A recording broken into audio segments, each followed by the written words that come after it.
Depuis la nuit des temps, l'île de Djerba est connue comme une île emblématique, située dans le nord de l'Afrique et ouverte à tous les pays de la Méditerranée.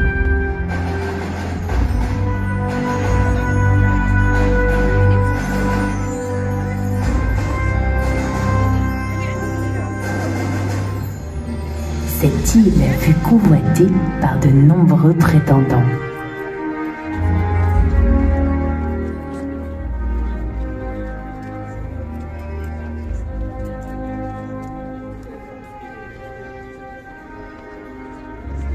Le ciel se charge de nuages.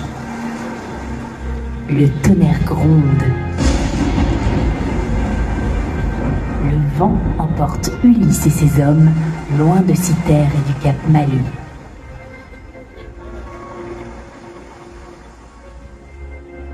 Ils abordent une terre inconnue. Ulysse décide d'explorer l'endroit afin de trouver des provisions. Il laisse 3 hommes près des navires, chargés de les surveiller, et s'enfonce dans les terres avec ses compagnons.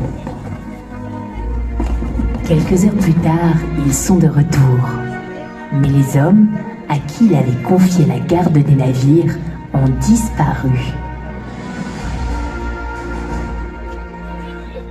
Ulysse et ses hommes atteignent un village.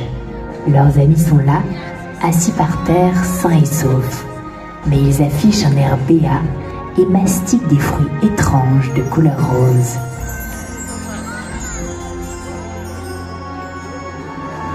Il repart, ayant compris qu'il avait accosté sur l'île de l'oubli.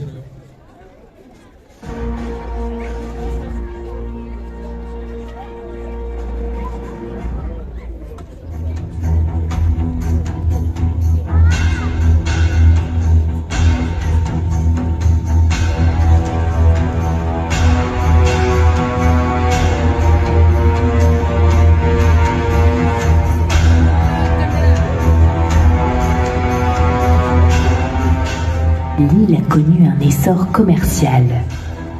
Elle fut un point de transit entre les pays subsahariens et la Méditerranée sous l'égide de Carthage.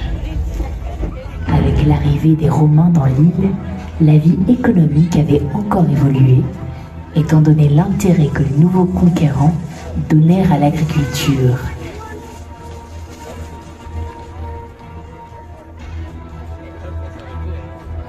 En l'an 455 après Jésus-Christ, les Vandales, puis les Byzantins, envahissent Djerba jusqu'à l'arrivée des Arabes musulmans.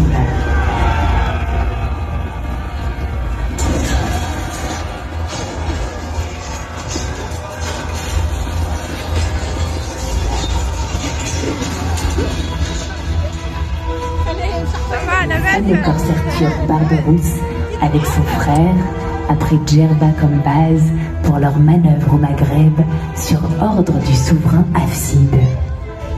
En conséquence, les Espagnols ont déclenché une expédition contre Djerba en l'an 1520 et elle fut récupérée en 1524 par les Ottomans sous le commandement de Darkus Besha.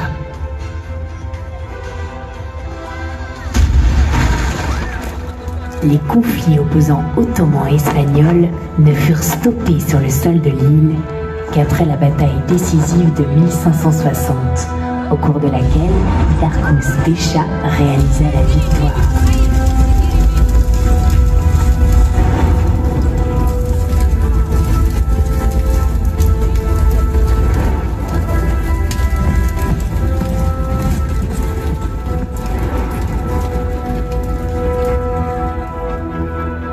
Djerba reste sous domination ottomane jusqu'en 1880.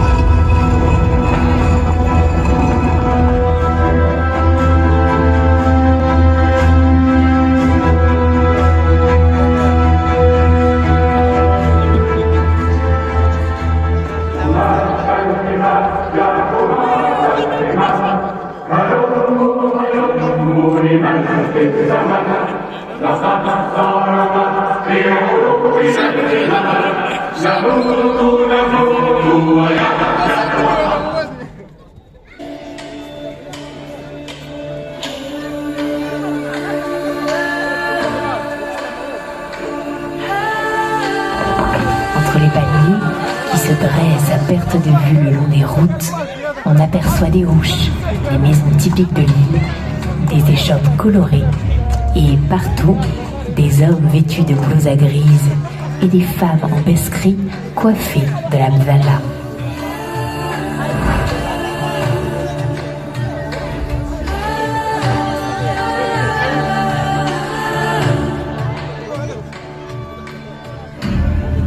La fête du mariage traditionnel est l'une des coutumes les plus importantes chez les Djerbiens.